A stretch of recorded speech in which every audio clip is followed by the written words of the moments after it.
గొర్రె పురాణం ఈ సినిమా నిన్న 20th రిలీజ్ అవ్వాలి. మరి ఏవో రీజన్స్ వల్ల ఈ రోజు రిలీజ్ చేశారు. ఇప్పుడే మార్నింగ్ షో చూసి వచ్చాను. ఈ సినిమాని చూడడానికి ఇంట్రెస్ట్ తెప్పించింది రెండు విశేషాలు. ఒకటి ట్రైలర్, రెండోది సినిమా పోస్టర్స్. కానీ సినిమా చూసాక నేనే గొర్రె అవుతాను అని అనుకోలేదు. చెప్తాను. మరి రివ్యూలోకి వెళ్లే ముందు మన ఛానల్కి ఎవరైనా కొత్తగా వచ్చేట్లయితే నా పేరు Ajay Davidson. Welcome to my YouTube channel. ఈ ఛానల్లో మనం ఫ్యాషన్, లైఫ్ స్టైల్, ట్రావెలింగ్ గురించి డిస్కస్ చేస్తాం అండ్ మూవీ రివ్యూస్ కూడా.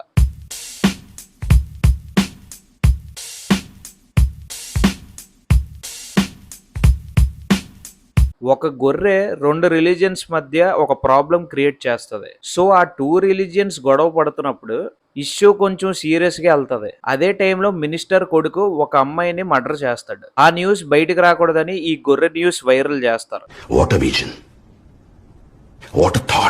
సో ఈ TV channels, YouTube channels issue అంత పెద్దది చేయడం వల్ల గొర్రె కేసు కోర్టు వరకు వెళ్తది. సినిమా సుహాస్ అనుకుంటే ఫస్ట్ హాఫ్ అంతా గొర్రెదే. సుహాస్ ఒక 5 minutes కనిపిస్తాడు అంతే. మిగతా 55 minutes మాత్రం గొర్రె స్క్రీన్ టైమే ఉంటది. ఈ డైరెక్టర్ ఎవరో గాని, మా ఫ్రెండ్ గాని, కజిన్ గాని ఎవరైనా అయ్యి ఉంటే నేను ఫోన్ చేసి బూతులు తిట్టేవాడిని.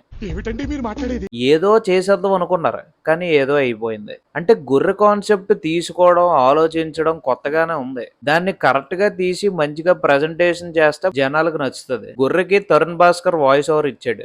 అసలు అది గొర్రె మనసులో అనుకుంటుందా లేదా పక్కన ఉన్న మనిషి మాట్లాడుతున్నాడో అర్థం కావట్లే.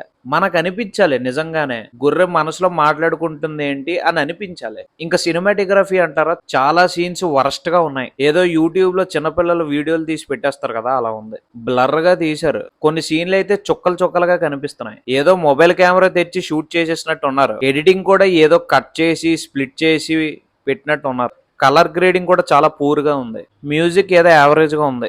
ఇంకా సెకండ్ హాఫ్ 43 minutes సుహాస్ ఉంటాడు. ఆ గొర్రెని సుహాస్ సెల్ లో పెడతారు. తర్వాత కథ ఏటేటో వెళ్తది. పోసాని కృష్ణ, రఘు కారు మంచి కామెడీ పర్లేదు. ఇంకా మిగతా యాక్టర్స్ ఎవరో కూడా తెలియదు. వాళ్ళ యాక్టింగ్ కూడా చాలా డల్ గా ఉంది. క్లైమాక్స్ లో సుహాస్ గొర్రెని తప్పిస్తాడు బయటికి. చాలా సిల్లీగా ఉంటది. అండ్ దరిద్రం ఈ సినిమాకి పార్ట్ 2. నా కొడక ఎవడరా నువ్వు? నాకు అద్దెకి అడ్రస్ పెట్టాలి. నువ్వు అడ్రస్ పెట్టు అంటే అది సర్లే అండి, ఏం చేస్తాం. సినిమా చూసి మనం గొర్రెలు అయ్యాం, మళ్ళీ గొర్రెలు అవ్వాలంట. బుద్ధున్నాడు ఎవడు ఇంక రెండోసారి గొర్రె అవ్వాలనుకోడు. మొత్తానికి గొర్రె అయితే మనం అయ్యాం, సినిమా వాళ్ళు కాదు.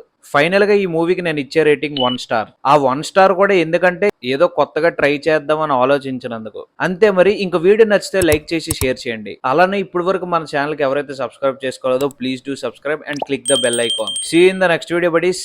Signing off.